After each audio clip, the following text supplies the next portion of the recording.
باقي 20 دقيقة ويوصل. وش شعورك؟ في هذا المشهد يعود مسفر لأحضان والدته.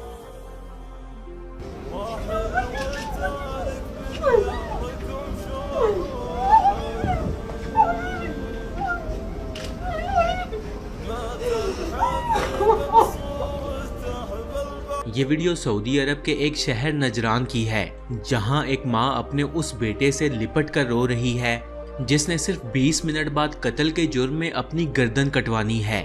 جج نے محمد بن مرسل کی ماں سے کہا کہ صرف 20 منٹ باقی ہیں پھانسی میں، آپ کیا محسوس کر رہی ہیں؟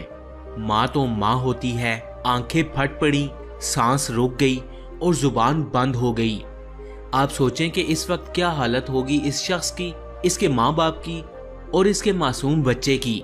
یہ واقعہ سعودی عرب میں ہوا اور کئی مہینے تک میڈیا چینلز کی زینت بنا رہا، اور پاکستان کے سوشل میڈیا پلیٹ فارم پر تو آپ نے یقیناً اس کی بہت سی ویڈیوز دیکھی ہوں گی۔ ہوا کچھ یوں کہ سعودی عرب کے ایک تاریخی شہر نجران کے ایک شخص محمد بن مرسل کی اپنے ہی ایک کزن کے ساتھ تلخ کلامی ہو گئی، اور اسی تلخ کلامی کے دوران محمد بن مرسل کے ہاتھوں اپنے اس کزن کا قتل ہو گیا۔ پولیس نے مرسل کو پکڑ لیا اور عدالت نے قید کا حکم سنا دیا۔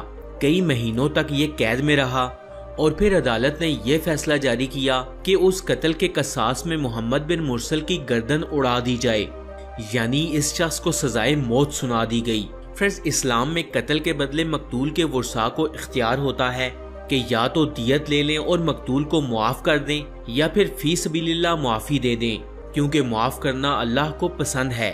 محمد بن مرسل کے قبیلے اہل رزق کے بڑے بزرگوں، جوانوں اور بچوں نے فیصلہ کیا کہ ہم یعنی آل سنیج کے قبیلے سے جا کر معافی مانگیں گے اور درخواست کریں گے کہ وہ ہم سے دیت لے لیں، یا پھر ان کی خواہش کے مطابق اگر ان کی کوئی ڈیمانڈ ہے تو وہ ہمیں بتائیں، اور اس کے بدلے محمد بن مرسل یعنی قاتل کو معاف کر دیں۔ آپ یقین کریں کہ سعودی عرب کی تاریخ میں معافی کی ایسی درخواست جیسی آل رزق کے بڑے بوڑھوں، جوانوں، شاعروں اور بچوں نے کی، ایسی آج تک کسی نے نہیں کی۔ بڑے بوڑھے بزرگوں نے اپنی چادریں، اپنے جبے اور اپنی دستاریں تک اتار کے آل سنیج کے لوگوں کے قدموں میں پھینک دیں، اپنی عزت کی حامل تمام چیزیں اتار کر ان لوگوں کے قدموں میں رکھ دیں۔ بزرگوں اور جوانوں نے اپنے سروں میں خاک ڈالی اور اپنے گھٹنوں کو اونٹوں کی طرح باندھ دیا۔ صرف یہی نہیں، اپنے آپ کو جانوروں کی طرح کھونٹی سے باندھ کر بھی عاجزانہ طور پر معافی کی درخواست کی۔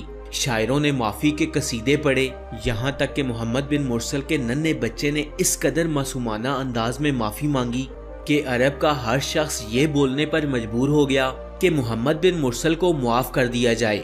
محمد بن مرسل کے قبیلے کے لوگوں نے اتنی عاجزانہ انداز میں معافی مانگی کہ یہ واقعہ پوری دنیا میں اسپیشلی عرب میڈیا کی زینت بن گیا۔ ہر شخص محمد بن مرسل کو معاف کرنے کی درخواست کر رہا تھا، لیکن یہ اختیار نہ تو کسی قاضی کے پاس تھا اور نہ ہی کسی عدالت کے پاس۔ یہ اختیار تھا تو صرف انہی کے پاس جن کے بیٹے کا قتل ہوا تھا۔ وہ چاہیں تو معاف کر دیں یا چاہیں تو قصاص لے لیں، یعنی خون کے بدلے خون، کیونکہ اسلام یہی کہتا ہے۔ محمد بن مرسل کے قبیلے کی طرف سے کروڑوں ریال اور ہر قسم کی دیت کو ٹھکرا دیا گیا اور کہا گیا کہ ہمیں اس قتل کے بدلے صرف قصاص چاہیے۔ اسلام کے قانون کی خوبصورتی یہی ہے کہ وہاں کے قانون کے مطابق ہر چھوٹا اور بڑا برابر ہے۔ مقتول کے ورثاء نے محمد بن مرسل کو معافی نہ دی اور قصاص لینے کا حکم دیا، اور پھر عدالت نے 20 سپٹمبر 2023 کو محمد بن مرسل کی گردن قصاص میں اڑا دی۔ فرینڈز، شاید یہ پہلا واقعہ تھا جس میں وہی لوگ قاتل کے لیے بھی روئے اور وہی لوگ مقتول کے لیے بھی۔ شاید یہ عرب دنیا کا واحد قاتل تھا جس کے لیے سارے عرب نے دعائیں مانگی۔ یہ شاید وہ واحد قاتل تھا جس کی رہائی کے لیے اس کے ماں باپ اور بچے کے ساتھ ساتھ پورا عرب رو پڑا۔ فرینڈز، یہ بالکل وہی جھلک ہے جب حضور پاک صلی اللہ علیہ وآلہ وسلم کے دور میں قبیلہ بنو مخزوم کی ایک اعلیٰ نسل کی عورت جس کا نام فاطمہ تھا، اس نے چوری کی، تو ایک صحابی کے ذریعے حضور کو پیغام بھجوایا گیا کہ اس عورت کا تعلق بڑے مضبوط قبیلے سے ہے، آپ چاہیں تو اسے معاف کر دیا جائے۔ تو حضور پاک صلی اللہ علیہ وآلہ وسلم نے ناراضگی کا اظہار کیا اور فرمایا کہ اگر اس کی جگہ میری بیٹی فاطمہ بھی چوری کرتی تو میں اس کے بھی ہاتھ کٹوا دیتا۔